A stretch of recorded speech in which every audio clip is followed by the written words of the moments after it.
Welcome to the voice of St. Anthony Parish from Allston, Massachusetts, right here on WROL 950 AM 100.3 FM. And you can also hear us at CatholicAudiomedia.com. That's CatholicAudiomedia.com. Well, today's program and tomorrow and Thursday is really geared towards adult or mature audiences. So if you have really young ears who are listening with you, you might want to consider listening to this program through the podcast later on. I'm sure many of you have met or have someone in your families or know of someone who feels alienated from Christ, from the Catholic Church, and other Christian churches because they are gay. And one of the problems is that when they look at anyone such as ourselves who believe in God as the enemy. Well, today's guest is Eve Tushnet. She is Catholic. She is a convert to the Catholic Church. She teaches the importance of Catholic teaching on celibacy and chastity, and she's gay. She's a writer and an author of several books. She's been a Catholic since she was 19. She came out several years before her conversion, and she's with us today, tomorrow, and Thursday to talk about these important teachings. The name of her book is Tenderness, A Gay Christian's Guide to Unlearning Rejection and Experiencing God's Extravagant Love. Tenderness, A Gay Christian's Guide to Unlearning Rejection and Experiencing God's Extravagant Love. You can find that from Ave Maria Press. And now let's go to the interview with Eve Tushnet. Well, I have to tell you, I guess one impression I get of the book is that, you know, as I try to explain to people a lot, that Catholic teaching, there are 11 paragraphs on the teaching on chastity, and then if someone wanted more information, I would say, I'll tell you what, read Tenderness by Eve Tushnet. And I really think that's very kind. Well, no, I think it really does highlight exactly what it is that the church teaches. I think you do an excellent job in that. You know, I guess it's interesting that you said that. I guess maybe it makes sense because I was trying to kind of overcome a lot of misimpressions that I had and that other gay Christians had about what chastity would mean for us and what kinds of things we would need to think about and questions we'd need to ask ourselves, and to kind of get away from the mentality that I had when I first became Catholic of what I thought life as a gay Catholic entailed, which was mostly like, don't date girls, you know, avoid sexual sin, which is, avoiding sexual sin is a good thing to do, but not the same as understanding what your longings might be ordered to, what an ordered expression of them might be. And it definitely isn't the same as building a life practice of chastity. That's, you know, that's a good point, because, you know, one of the things I'm seeing a lot is exactly that. You have people who will keep saying the whole message is don't. And I always highlight it, says, no, if you really understand what the church actually teaches, first of all, what we're called to do is introduce people to Christ, and that builds the relationship, and that's where everything comes from. So it's not a case of don't and you'll get to heaven. It is, this is who Christ is, and let us understand that. Yeah, I mean, the only reason, I say this all the time, the only reason that I understand for caring about the particular moral claims made by the Catholic Church is if you genuinely believe that it is the Catholic Church who most helps you to encounter Jesus, who most kind of like helps you to follow the way that he presents. Mm-hmm. It's because of that kind of underlying trust, and it's that trust that is, I think, especially hard for many Catholics, but maybe, and in a specific way for gay Catholics, to really attain today. Yeah, this is something, because I'm a writer too, and of course you are too. And I've seen a lot of writing, and I get this comment all the time from other people who are writers or not, and they say, yes, we know a lot of gay people, but, and then goes the but. And one of the things that you see is a lot of them say, we are rejected by the church. The church hates us. They call the Vatican the center of everything that hates us. And I'm like, this is not what we stand for, and something needs to change in our ability to reach out to these people. And I see that very clearly in your book.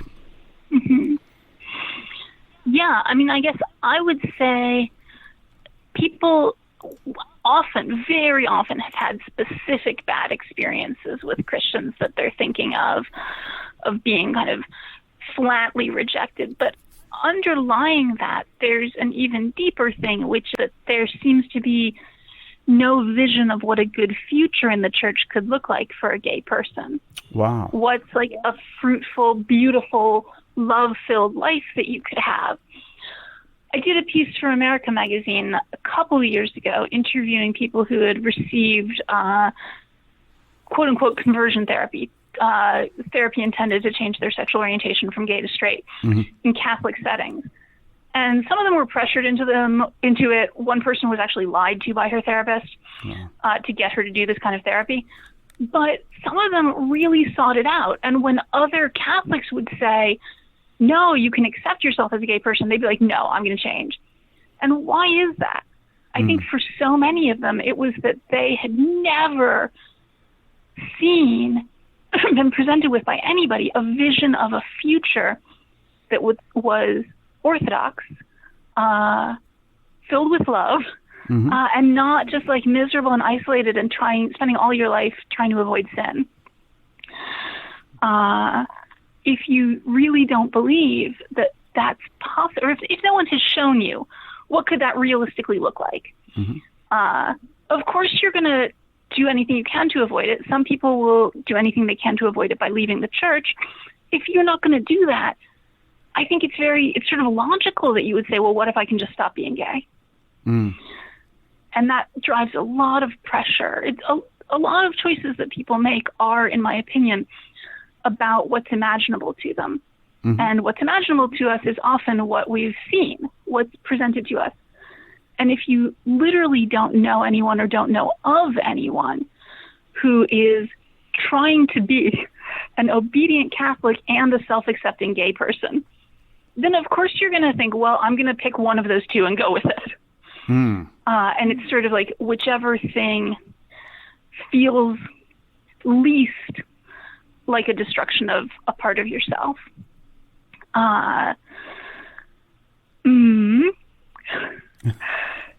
So I think there's a couple conclusions people can draw from that. One is that the advice that Catholics have been giving to not come out and to view one's sexual orientation as purely a private matter is actually kind of devastating to the next generation, because it means anybody who will listen to that advice cannot be a role model essentially by definition. And I think the other thing is to say is that we don't know that there is precedent for our love, that there is precedent for our experiences and our longings. And I go into this in big detail in Tenderness. That's sort of, I don't want to make this, let me think how to put this. I think that the chapter that I did, Order in Same-Sex Love, it's, I think, the longest chapter in the book by far. And it's exploring the idea that the longings that gay people experience for same-sex intimacy, commitment, sharing our lives with someone of the same sex, like love, are longings that have an ordered expression. It doesn't need to be, well, have you tried loving in the exact same way, but just like switch the object of your affection to someone of the opposite sex, which is the sort of ex-gay solution. You can say, what if you seek an ordered expression for the longings for the objects of your affection that you already have? And so I tell the story in that chapter of the poet Dunstan Thompson and his lover and then life partner, Philip Trower. And I do this because he, as a poet, was sort of a confessional poet, so you can follow throughout his whole life his deep emotions as expressed in my opinion, really beautiful poetry. Wow. But someone who ended up returning to his faith after and perhaps because he had found a life partnership with another man that it was not when he was sort of flailing around in, let me think how to put this. I think there's sometimes a kind of set narrative that you hear. It's almost the stereotypical chastity speaker narrative in high school. It's like, I was so bad. I did everything with everybody. And then I found Jesus. And that changed my life. And Dunstan Thompson's story, interestingly, is very different. It's basically, I flailed around and was miserable and promiscuous. And then I met my partner and found domestic happiness in what we now would call just like a normal gay relationship. We settled down together. And it was in that experience of consistent domestic happiness and peace that I began to open my heart up again to the possibility of the Catholic faith. Wow. Now, who can know how the Holy Spirit works in a particular person's life? But I do find it kind of important that that you can trace a progression from more disorder to more order, and the choice to settle down with his partner then becomes part of a more ordered life.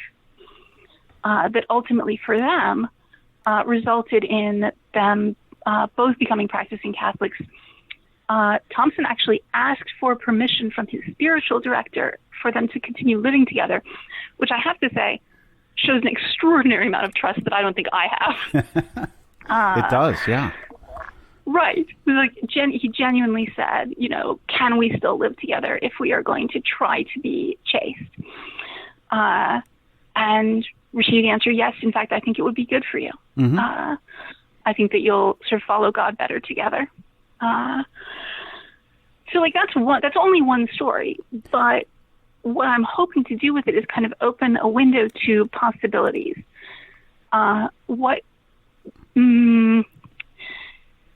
The rest of the chapter is about the models of same-sex love that we find in Scripture. Jonathan and David and Ruth and Naomi. And interestingly, Jesus and John the Beloved Disciple. Well, that obviously. Oh no, go ahead.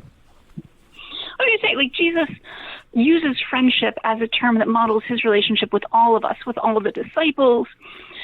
Greater love has no man than this, than to lay down his life for his friends. And alongside that, there's also one particular relationship with the beloved disciple who is brought into the Holy Family through his love of Jesus, through the love that he and Jesus share when John gives Mary and John to one another on the cross.